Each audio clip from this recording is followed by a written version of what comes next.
When Elizabeth Joroge reflects about the 10 years she has worked with the Safaricom Youth Orchestra, the Groove Awards in 2014 stands out. I definitely remember our first performance at the Groove Awards in 2014 because we were scared. And you know, Bob is looking at us there like, have I put my money into the right place? Yeah? I think we'd only been together maybe 3 weeks or something, and we're like, oh my God. In April 2014, the late Bob Collymore launched the Safaricom Youth Orchestra, a musical project that brings together kids from a different socio-economic and music backgrounds. A decade later, the orchestra's journey has been marked by unforgettable moments of meeting and playing with world-renowned jazz musicians, performing for thousands of enthusiasts at the Safaricom International Jazz Festival, and experiencing the joy of classical music in all its glory, from the deep past to the freshest contemporary. Through the years, the Safaricom Youth Orchestra has become a cherished part of the students' lives, impacting their lives beyond the program. So there's a young man at SYO at the time, and I can't remember, I think it was either 2017 or 2018. And he was like a young boy, and he was playing percussion. And the thing with percussion is in an orchestra is you wait. You can wait like many minutes before you have to play.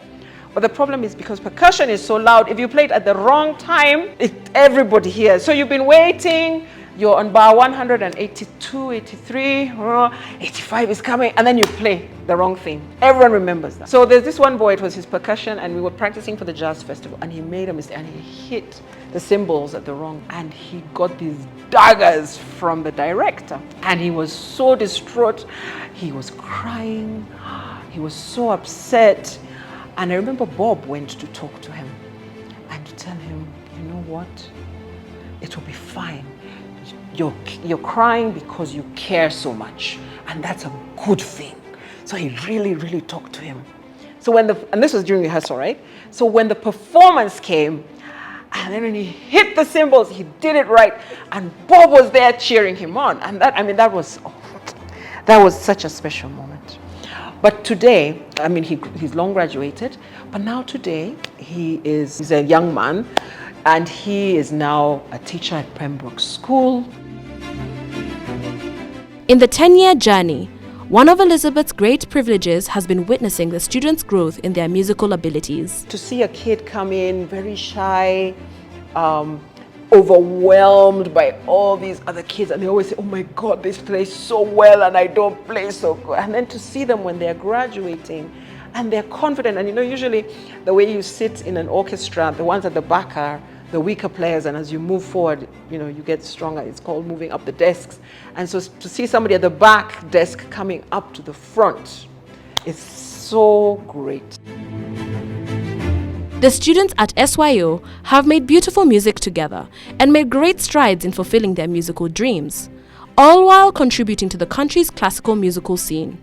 The impact that the Safaricom Youth Orchestra has had on the wider musical fraternity, I think it is so unspoken and underrated. It is humongous. It is huge.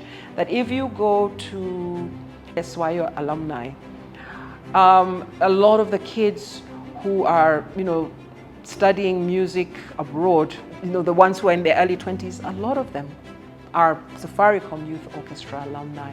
And so the quality of music that has been taught and has been introduced through the Safaricom Youth Orchestra. Of course, there's still a long way to go. I'm not saying we have arrived, but we are far along our journey. And, for that, I think that is the biggest difference. That if you look at the quality of young musicians we had in 2014 and what we have now, it's huge. It's huge. The team have done an amazing job. And that's not me. I'm admin at the back. But, the team of Duncan and Levy and the tutors who are there, who come every Saturday and face the kids and work with them and deal with their individual struggles, they are an amazing team. And as she reflects on the journey this far, one of the greatest lessons she's learned is patience. I have learned patience. Patience with the kids.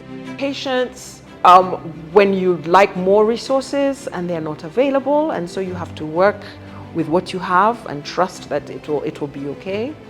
patience when things don't go right. You know, you plan for things and it doesn't go the way you want. And knowing it will be okay.